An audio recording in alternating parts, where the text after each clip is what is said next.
be a quick fire discussion of other key networking technologies. There's one we definitely, everybody wants to get to.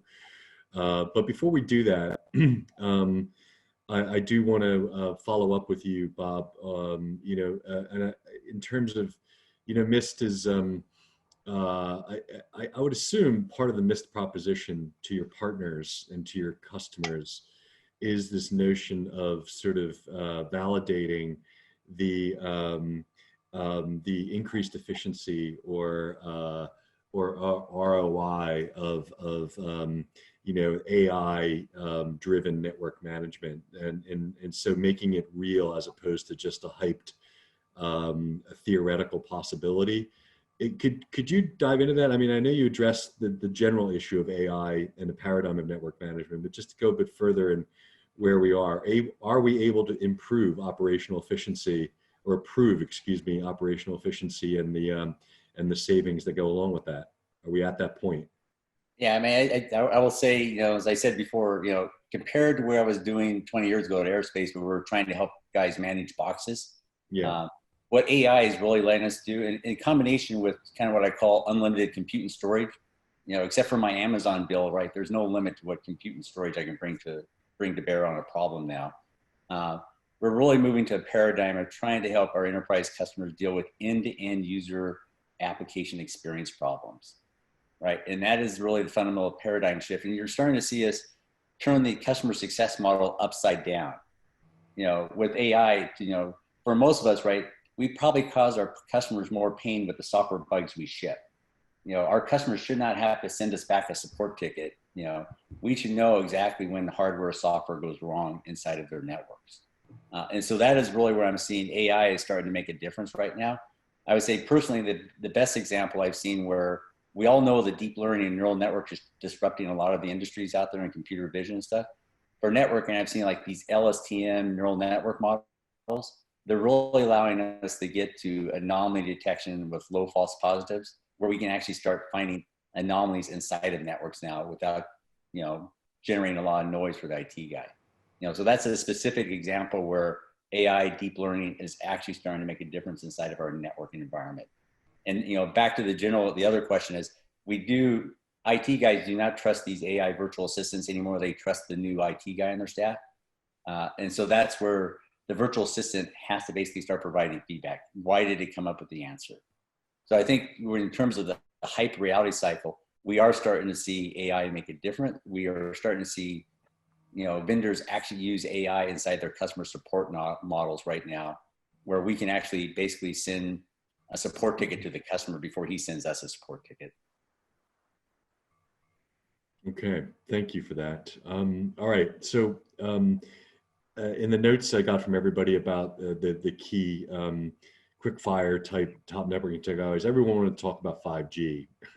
So John, I'm going to flip it to you. What are your thoughts on 5G? Obviously, deployments have been slowed down considerably to what the operators thought they were going to do for obvious reasons. Even the most bullish, like AT&T, said yesterday, I think they said they're going to slow theirs down.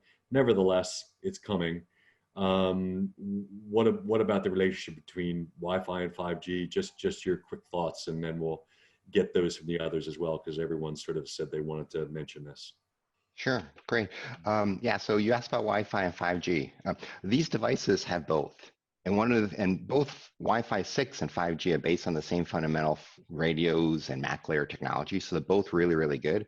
What these devices are going to do in the future is they're going to use both of them, and at any point in time, they'll choose which is the best one to use and use that in order to optimize the application experience and minimize cost. And if it makes sense to use both of them, they'll use both of them.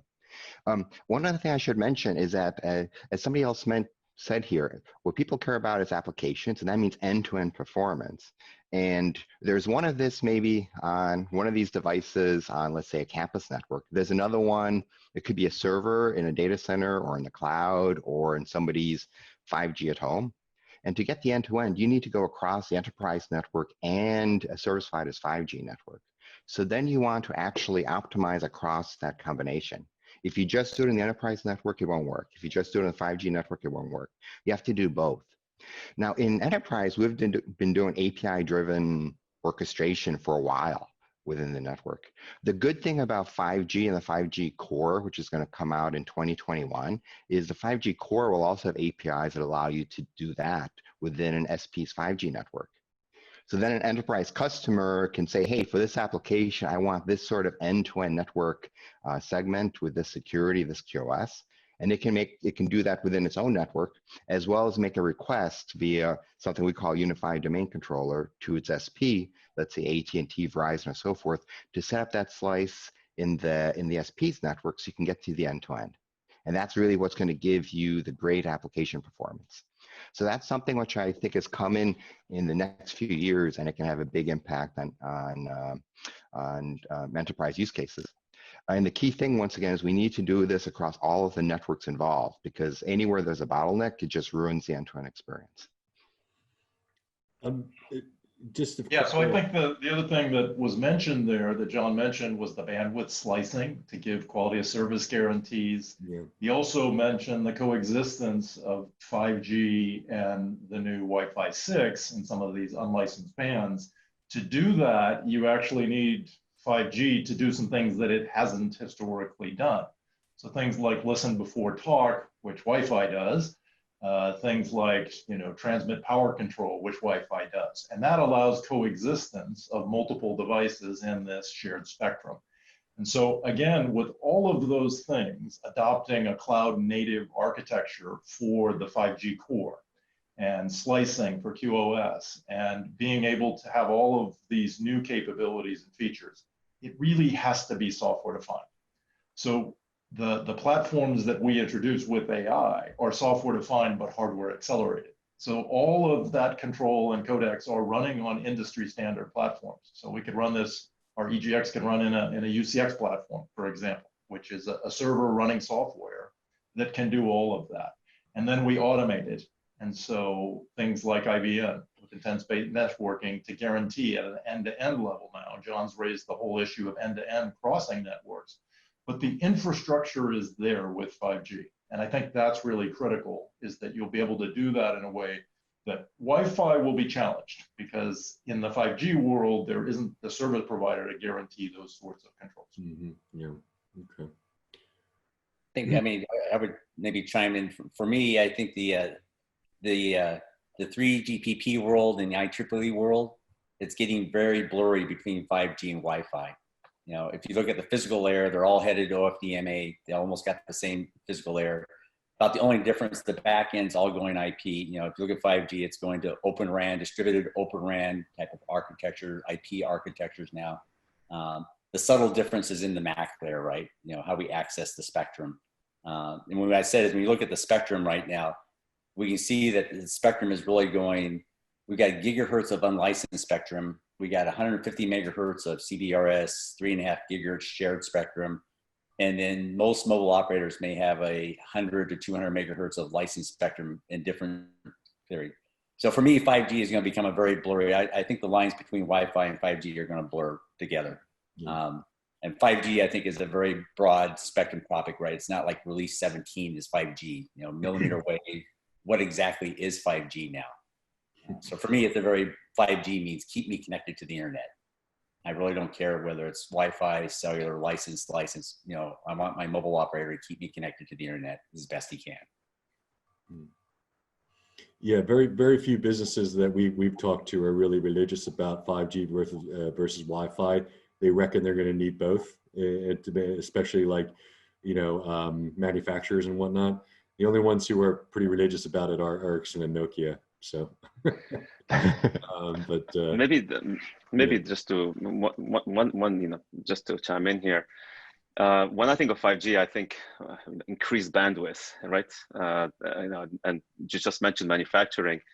There is going to be so many IoT applications where you're going to have to be collecting a lot of data, and manufacturers would like to go and collect all of this data and bring it to centers of data where they can munch this data. And I think that whether it's using high performance computing or other techniques, ultimately this means that we're going to need more and more data centers, and these data centers are going to have to be automated and distributed and so on. So when I think 5G, I just see just the massive growth in the amount of data that's going to have to be processed, which ultimately is going to increase all of the importance of all of the things we talked about, whether it's networking or software, remote control and automation, and data centers across the board.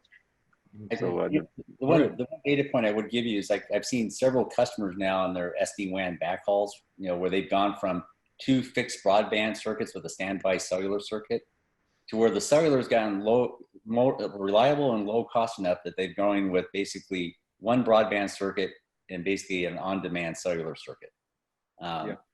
And that kind of tells you, Wi-Fi, cellular, they're both getting reliable enough that businesses are starting to rely on more and more for critical business services.